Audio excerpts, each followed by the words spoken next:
Sí, ya le informaba que en este día comenzarán ahora sí ya las sesiones, los trabajos ya correspondientes a la discusión y aprobación de diversas reformas, y una de ellas será la reforma al Congreso de la Unión para evitar esta convivencia que daba la actual ley de dos congresos al mismo momento, debido a que los tiempos no estaban siendo bien medidos.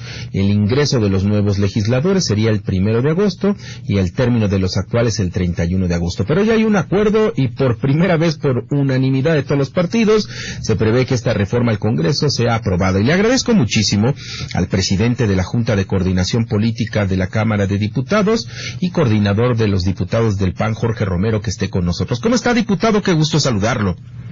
Buenos días, Alberto. Buenos días a ti y a todo tu auditorio. Muchísimas gracias, diputado. Pues bueno, ayer ya escuchábamos sus declaraciones. Habrá por primera vez unanimidad, yo creo, en una reforma obligatoria que tiene que subsanar un error de aquella reforma político-electoral que habla sobre diversos tiempos en la renovación del Congreso en 2024. ¿En qué consiste esta reforma y si se podría estar aprobando hoy mismo o van a tardar más tiempo en la discusión, diputado? Sí, mira, como decías, Alberto, antes que nada, esta es la primera sesión de este quinto periodo, por así decirlo. Es el ya penúltimo de esta legislatura y arrancamos con una reforma constitucional. Como estoy seguro que tú sabes, nosotros en la oposición nos hemos opuesto a las reformas constitucionales, no a todas, como este es el caso, pero sí a las que consideramos en su momento como pues no muy benéficas para este país. Pero en esta ocasión estamos haciendo una excepción, Alberto, porque como bien decías, esta es una reforma que si no se hace, entonces literalmente, aunque suene a broma, Alberto, literalmente si no se hace esta reforma, en el próximo agosto habría pues, literalmente 1,000 diputados y 256 senadores, lo cual es evidentemente absurdo. No lo detectaron en el 2014 cuando hicieron esta reforma. En pocas palabras consiste en decir que en lugar de acabar el 31 de agosto se acababa el 31 de julio. Entonces pues, era un mes, todo el mes de agosto, pues, en el aire, considerando a dos legislaturas, lo cual es absurdo. Entonces esta reforma prácticamente es eliminar esa antinomia, ese error, esa contraposición, pues.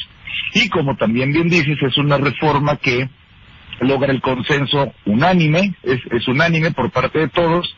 Y respondiendo a tu pregunta específica, sí se vota el día de hoy, está listada para el día de hoy, y hoy concluiría su proceso por parte de la Cámara, porque como sabes, Alberto, una reforma constitucional pasa primero, después por la otra Cámara, es decir, se iría inmediatamente al Senado, pero después tendrá que ser avalada por 17 legislaturas locales de 17 congresos locales, pues, y una vez que se tengan esas 17 aprobaciones en los congresos locales, ahí sí ya es una reforma que se pasa a publicación por parte del Ejecutivo y entonces ya se convierte en ley.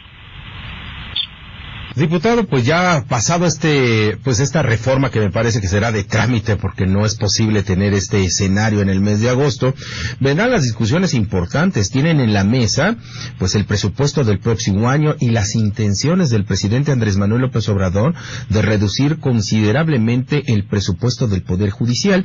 Sabemos muy bien que cuando un gobierno no puede hacer las modificaciones a aquellos entes o instituciones que no les son cómodas, lo que opta es por reducir considerablemente los presupuestos, y sabemos que una institución sin presupuesto está llamada a ser inoperante. Le pasó al Instituto Nacional de Acceso a la Información, donde también se dio un recorte. Le pasó al Instituto Nacional Electoral en años anteriores, donde se cortaba su presupuesto y se tuvieron que detener muchos procesos. ¿Cuál será la batalla que se dará ahí en el Partido Acción Nacional en el Congreso para estas modificaciones al presupuesto? Porque entiendo que para aprobar el presupuesto se necesita solamente la aprobación de la mitad más uno, y estos números quizá los pudiera tener el partido en el poder. Sí, mira, mejor que tú no lo puedo definir, querido Alberto, te lo digo de veras. Acabas de dar una descripción precisa, exacta, de qué es lo que ha venido pasando. Mira, en esta parte hablo como coordinador del grupo parlamentario del PAN. Hago la aclaración. Como bien acabas de decir, Alberto, una lamentabilísima técnica que ha tenido este gobierno es precisamente esa. Si no te doblegas, si no me obedeces, aunque seas un organismo autónomo, aunque seas incluso otro poder, si no te pliegas, entonces, como tengo los números para aprobar un presupuesto, yo solito gobierno, entonces en donde incido es en el presupuesto, precisamente. Y eso es lamentablemente uno de los que nadie está especulando, pues lo han dicho, Alberto, lo han dicho. O sea, han dicho que pretenden meterse con el presupuesto. Ya no te digo de 1,000,000 de cosas, hablemos específicamente del Poder Judicial. Pero nosotros también, Alberto, lo hemos dicho. O sea, Acción Nacional en este último año va a esforzarse al 100% en que pues encontremos todas las coincidencias en todos los temas posibles. De veras sí es nuestra intención por la gente que nos está escuchando y por toda la que no. Pero también dejamos muy claro que todo aquello que consideremos sea una reforma injusta o retrógrada, como disminuir al Poder Judicial, pues es algo con lo que evidentemente no van a contar con Acción Nacional. Ahora, Alberto, el presupuesto se puede alcanzar con una mayoría simple, es decir, con una mayoría absoluta de mitad más uno que sí la tienen. En estos 5 años, no solo 2, en estos últimos 5 años hemos dado una batalla año con año para que el presupuesto se vaya en verdad a lo que la gente necesita, a lo que de veras la gente necesita. Pero lamentablemente ellos tienen los números para sacarlos.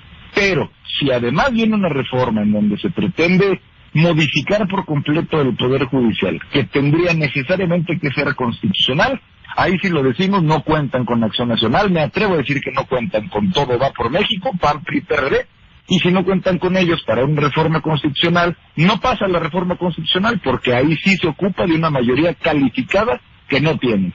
Conclusión, nosotros vamos a defender con todo al Poder Judicial de la Federación.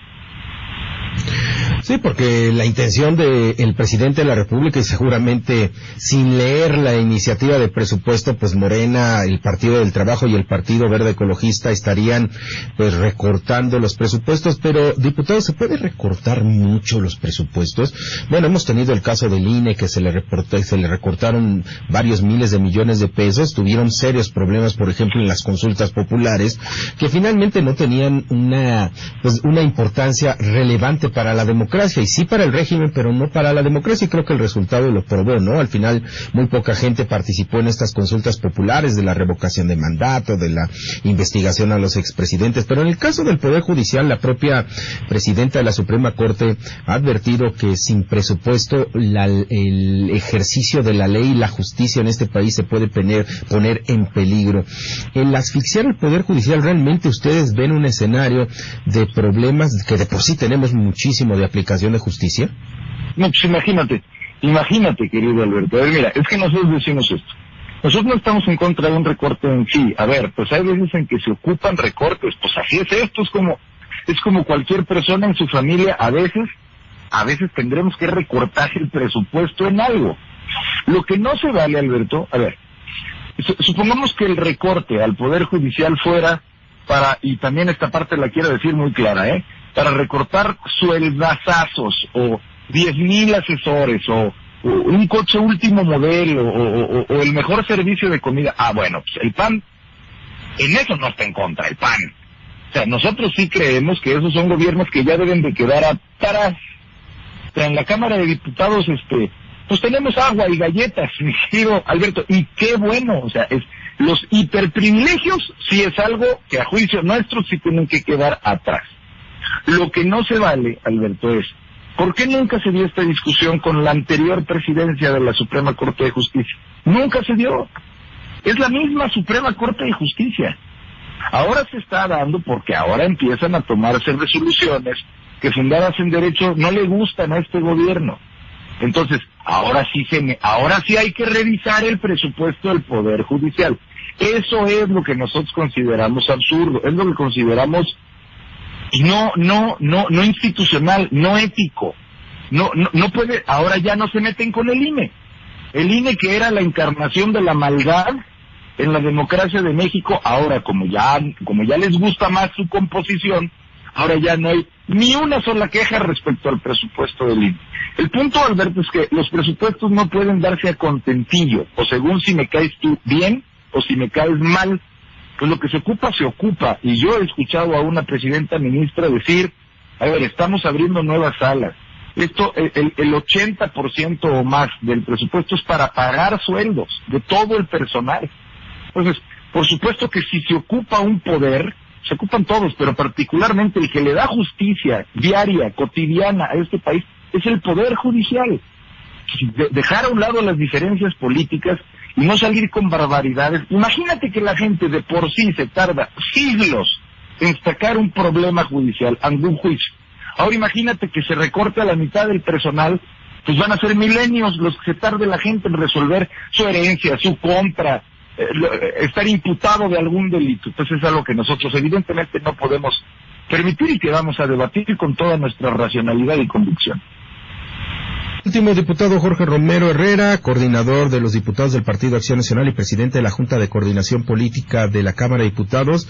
Se va a discutir, estamos hablando de este presupuesto, pero es un presupuesto en un año electoral donde el gobierno quiere centrar la mayoría de los recursos en los programas sociales. Y qué bien, ¿no? Porque finalmente con tantas necesidades que tenemos en México, el que las becas se incrementen, el que las pensiones a las personas de la tercera edad también se incrementen y se solidifiquen, también nos habla de un presupuesto electorero que tendrá el objetivo de condicionar el voto hacia quienes está diciendo que lo están regalando, ¿no? Como si se apoderaran del dinero en la materia de becas y de pensiones. ¿Cómo van a evitar que se destinen tantos recursos a estos programas que finalmente se convierten en condición de votos, en una exigencia del voto para que se mantengan los programas? Ya el presidente lo ha dicho desde Palacio Nacional, si regresan los de antes, se van a acabar los programas sociales, y esto ya es condicionar el voto, y el presupuesto es finalmente la base para poder hacer toda esta operación, diputado. Sí, mira, nuevamente lo dices mejor, 1000 veces mejor que yo, mi querido Alberto. A ver, mira, yo ayer lo decía, en el PAN no estamos en contra de los programas sociales. Pues, por supuesto que, obviamente que nosotros estamos a favor de que sectores de la población, Alberto, que abuelitas, abuelitos, que personas que tienen una discapacidad, que mujeres que están haciendo de mamá y de papá al mismo tiempo, entre muchos otros, por supuesto que ocupan de un apoyo por parte del gobierno, por parte de todos los demás. Yo ayer decía, pareciera que quieren vender que solamente un partido está a favor de los programas sociales y que todos los demás malditos estamos en contra. Pues eso por supuesto no es así. En el PAN, la subsidiariedad existe desde 1939, se escribió desde que se fundó el PAN. Nosotros estamos a favor de que quien esté en una posición mejor ayude a quien esté en una posición peor. El problema, Alberto, es el que precisamente tú mencionas, que es el derivativo de una causa buena en sí, la perviertes y la transformas ahora pues en un clientelismo evidentemente electorero. Primero, no solamente se están cercenando, no mordiendo, cercenando la lengua, Alberto, porque cómo se quejaban ellos de que precisamente se clientelizara el voto. Cómo se quejaban. Y ahora ellos, enarbolando esta supuesta bandera de apoyo a las personas, obviamente lo que están haciendo es su propio padrón. Entonces nosotros, para toda la gente que nos escucha, y no nos vamos a cansar de decir, es falso que si ellos no ganan se van a acabar los programas sociales. Y es falso por una simple y sencilla razón, porque los programas sociales ya están en la Constitución. No son una dádiva que la 4T les ofrece, es un derecho que está prácticamente en el cuarto constitucional. Entonces nosotros evidentemente estamos a favor de eso. De lo que no estamos a favor es el reparto de programas a personas muertas. O sea, no estamos a favor para el reparto de personas que ya no viven en este país. O sea, nosotros vamos a siempre apoyar los programas sociales que valen, pero siempre vamos a denunciar y perseguir y observar el uso electorero y faccioso que se hace de los programas sociales, porque es pervertir algo bueno en algo malo. Así de sencillo. Muy bien, diputado, pues le agradecemos muchísimo esta plática. Vamos a estar en constante comunicación aquí en la primera emisión de Informativo NTR con usted para estar conociendo todos estos procesos legislativos que serán muy importantes para nuestro país al paralelo de una campaña electoral que se va a estar realizando en nuestro país. Muchísimas gracias, diputado, y es muy amable en platicar con la audiencia de Informativo NTR. Al contrario, gracias a ti, Alberto, a ti y a todo tu auditorio. Muy buen día.